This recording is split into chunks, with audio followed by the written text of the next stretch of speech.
Tarot Mastery for Beginners, the modern guide for self-development and care through real card meanings and spreads.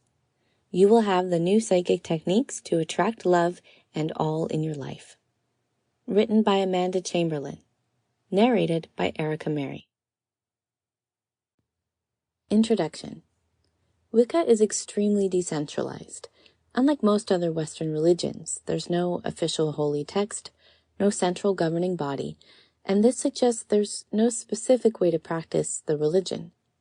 With this in mind, it is very difficult to produce a genuinely thorough beginner's guide to the subject, simply because various Wiccans, in some cases very differently, can view many aspects of the religion very differently. There's no right or wrong here. You can practice Wicca in any way you see fit, as long as you hold the Wiccan values at heart and never purposely attempt to hurt others. I will in fact actively encourage you to look for your own path. One of the great things about Wicca is that you are incredibly versatile in your interpretations, thoughts, and beliefs.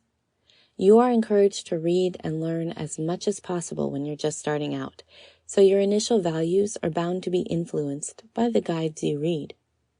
Over time, you may have some epiphanies that reshape your approach to practicing this religion as you start adopting Wicca in your everyday life. What you believe on day 1 may be totally different than day 100, which can be a world away from day 1000. It is a lifelong journey. In this book, we're doing an introduction to Tarot, which is often practiced by many who practice Wicca. However, the Tarot is an ancient tradition which may be used by non-Wiccans as much as Wiccans alike. It is a wonderful way to tap into the powers of intuition, to understand how to find guidance and information in your life, and to give guidance and information to others. Chapter 1. What is Tarot? A popular, widespread belief is that the Tarot deck we use today was based on a standard deck of playing cards, originally created and used in the late 1300s, brought to Europe through trade with Middle Eastern countries. This may be a myth, as there's no mention of anything related to the Tarot until a century later. The mysterious etymology of the word Tarot is unclear. Some speculate that it might have originated from the Arabic word taraha, meaning to put aside or discard, though that connection is obscure at best.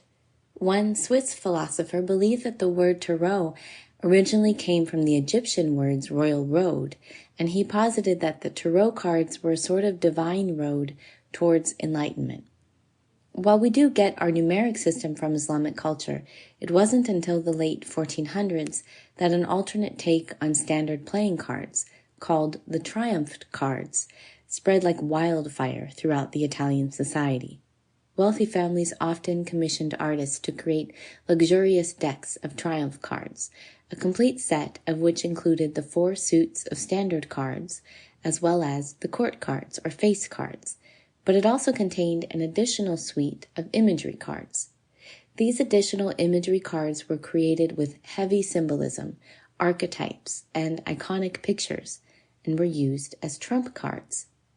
The new Triumph deck was a great success, and a game called Tarocchi Appropriati originated from it, adored by aristocratic society. In a game of Tarocchi, players drew random cards and constructed lyrical verses based on what they interpreted from the card's imagery. Tarocchi was later shortened to Tarot, the French word from which Tarocchi was adapted, and the Tarot deck was born. Draws pulled during Tarocchi were nicknamed sorties, or destinies. French and English occultists helped the Tarot deck rise to popularity in the 1700s. Soon, instead of Tarot being a mere parlor game, it began to be recognized as a valuable, powerful tool of cartomancy, the practice of divining one's future through the use of cards. In 1909, the world's most instantly recognizable Tarot deck, the Rider-Waite Tarot, was invented. In the 70s, an author named Stuart Kaplan published a book on Tarot, and the ancient practice of Tarot card reading was suddenly catapulted into the 20th century. Other theories. There are still questions Sample complete. Ready to continue?